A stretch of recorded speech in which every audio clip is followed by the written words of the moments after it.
amigo e minha amiga internauta, sejam muito bem-vindos ao nosso canal. Hoje eu quero tratar de um aspecto importante sobre a Palavra de Deus, muito importante, que tem que ver com a interpretação da Palavra de Deus. Primeiro aspecto que eu quero que você saiba, a Palavra de Deus não foi escrita no nosso idioma, não foi escrita em português. A Palavra de Deus foi escrita, o Antigo Testamento, a sua maior parte em hebraico, algumas poucas passagens em aramaico, ali, maior parte em hebraico, Novo Testamento, maior parte em grego e uma coisa ou outra de latim, maior parte em grego. Esses foram os idiomas que foram utilizados para que a palavra de Deus fosse escrita. Depois disso nós temos traduções, inclusive a Bíblia original, que nós chamamos teologicamente de autógrafo, ela não existe. O que nós temos são cópias, cópias que nós entendemos serem as mais próximas do autógrafo da Bíblia original, mas ela não existe, a Bíblia original não existe, tá certo? Nós temos cópias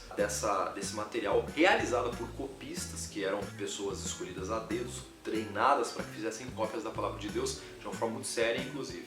Depois disso temos as traduções, e o problema com a tradução é que o pessoal que faz faculdade de tradutor e intérprete usa muito essa frase, que todo tradutor é um traidor. Porque o tradutor, quando vai fazer sua tradução, ele coloca muito da sua cultura, da forma que ele enxerga as coisas dentro da sua tradução para que o outro consiga compreender bem.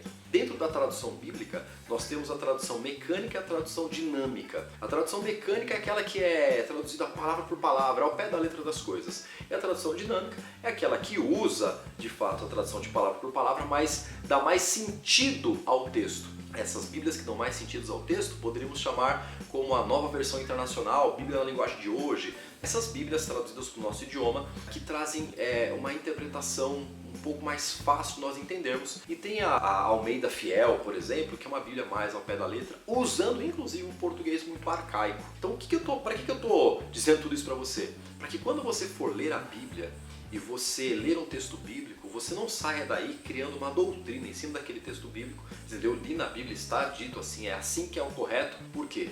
Primeiro que não se faça doutrina nenhuma com o texto bíblico. Não se chega a conclusão alguma com um único texto bíblico isolado.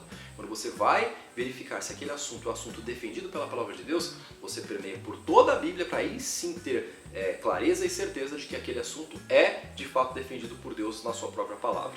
Então não se faz teologia de um texto só. Segundo que, quando você lê, você está lendo no nosso idioma, no português. E nem sempre aquilo reflete a questão original, o texto original. Por isso que nós temos hoje o aparato crítico, toda uma ideia científica para a gente conseguir compreender a Bíblia da melhor forma possível. Lá Neemias juntou o povo todo e no final, no capítulo 8, verso 8, diz assim: leram no livro, na lei de Deus, claramente, dando explicações de maneira que entendessem o que se lia. O que é importante quando você vai estudar a Bíblia é que alguém tenha conhecimento dela para que explique para você, se você não pode ter essa explicação sozinho. Eu sei que nós temos internet, você está aqui assistindo um vídeo com a gente pela internet, mas nada melhor do que alguém que conheça da Palavra de Deus para poder explicar para você algumas coisas que você não sabe. E se você tem dúvida, manda pra gente a sua dúvida, a sua pergunta aqui no canal, e a gente vai ter o maior prazer de responder para você. Tá certo? Bom estudo da Palavra de Deus, vou ficando por aqui, um abraço, nos vemos amanhã.